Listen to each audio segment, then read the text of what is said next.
চঞ্চলচন্দ্র সরকার জেলাতে আছে, আদালতে দাখিল হয়েছে, আদালতে ফরমাল চার্জ শুনানি হবে। রামপুরা এলাকায় আপনারা সকলে দেখেছিলেন, যেটা ভাইরাল হয়েছিল, একজন ব্যক্তিকে পুলিশ গুলি করেছিল, যে মামলাটা কার্নিশে ঝুলে থাকার, সেই মামলার এবং ওটার সাথে ঘটনাস্থলে একটা মুসা বলে একটা ছেলে ছিল, ছোট শিশু, যার গুলি ভেদ করেছিল, ওদের দাদি মারা গেছে এই ঘটনা, এবং ওই মসজিদের পাশে একজন ব্যক্তি মারা গেছিল, নাদিম।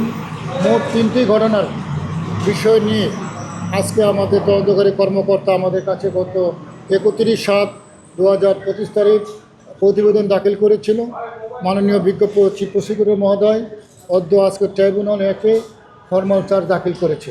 বসুন্ধরা ডায়াপেন্ট এখন আরও উন্নত। এই হট এয়ার থ্রো টপশিট দ্রুত শোষণ করে সোনামণিকে দেয় কোমল অনুভূতি। সেই মামলায় আমাদের মোট আসামি হলো 5 জন। হাবিবুর রহমান, সাবেক ডিএমপি কমিশনার; মোহাম্মদ রাশিদুল ইসলাম, সাবেক এডিসি খিলগাঁও জোন; মোহাম্মদ মশিউর রহমান, সাবেক ওসি রামপুর থানা; চঞ্চলচন্দ্র সরকার, সাবেক এসআই রামপুরা পুলিশ ফাঁড়ি; তারিকুল ইসলাম ভুইয়া, এসআই রামপুরা থানা। তার মধ্যে 5 জনের মধ্যে একজন আসামি চঞ্চলচন্দ্র সরকার জেলাতে আছে, আদালতে দাখিল হয়েছে, আদালতে ফরমাল চার্জ শুনানি হবে। শুনানি হওয়ার পর পরবর্তী যে স্টেপ পরবর্তী নেওয়া হবে।